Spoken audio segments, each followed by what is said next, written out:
Analoga. I scabbed my ankle here and tore off some flappy skin under the street sign where the curb crumbles.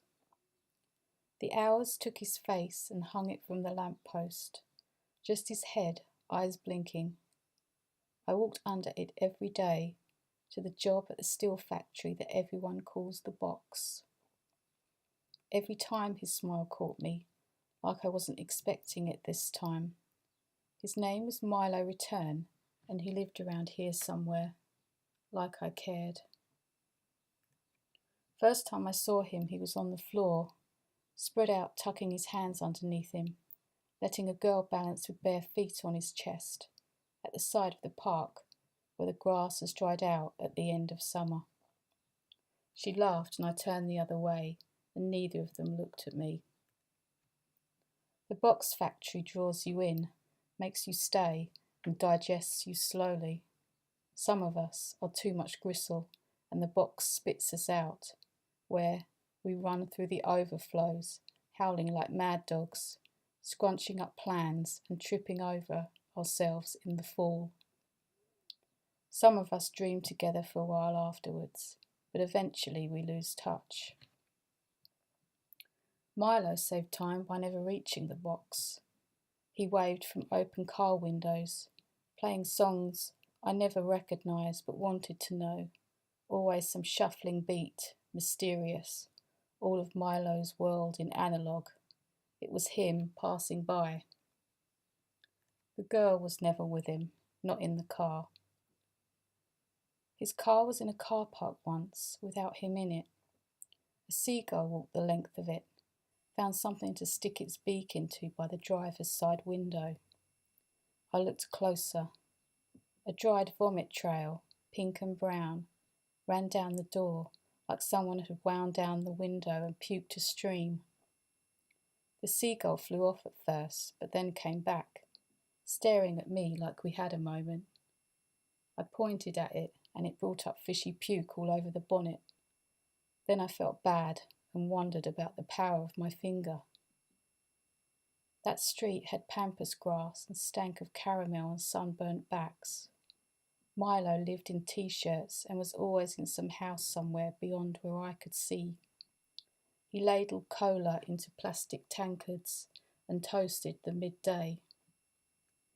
The street emptied itself ready for him. Brown stains on white cotton, sweetness soaked between jagged printed band names. Flaky summer trees dropping insects with wavy legs reaching. Milo walked along the white lines of the road, a cooked tarmac mirage. The skipping rope was red, from the handle along the rope to the next handle.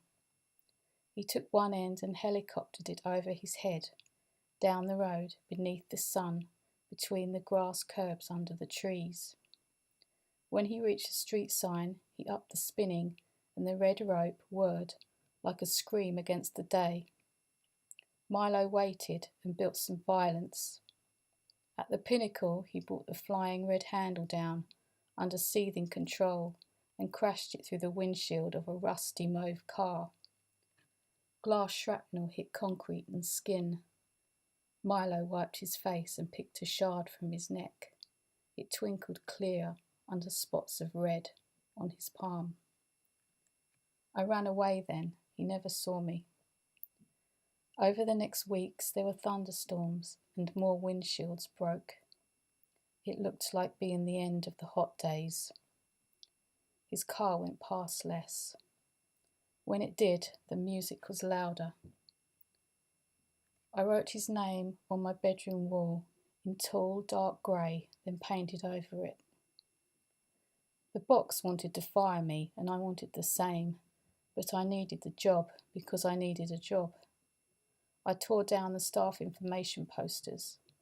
Someone found them where I put them in a pile and just taped them back up again.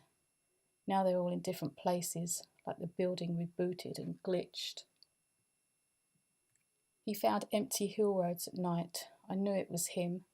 Cars floating down the steep, on fire, set by him at the top, aimed down below, steady until the brake cables burned through. Then they rushed, sometimes hurtling true, other times twisting into curbs or parked cars, and halting or flipping over to flame up. He made sirens pretty. Sometimes the day after I'd visit the skeletons of the cars if I had time, if it was on my way. I finished at the box and began my walk home.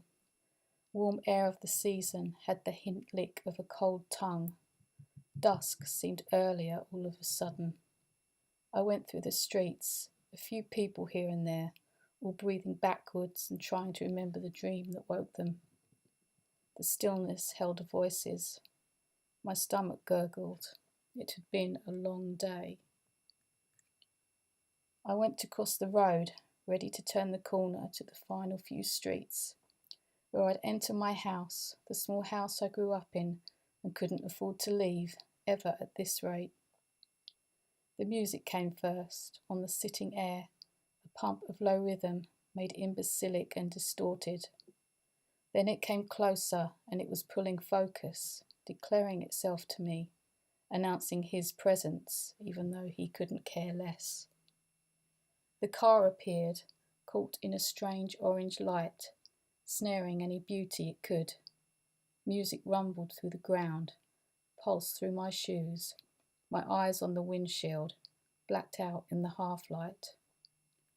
It drew near and I peered inside, him looking back at me with eyes reflective red, his face white and melting, smiling. A police car stopped down the road and he headed on towards it, speed indifferent, music warped and victorious. Before he reached the police car, he stopped and got out, holding the red rope. In time with the music, blaring deafeningly, he swung it in great loops and launched it skywards, where it wrapped itself around the top of a streetlight. The streetlight came on.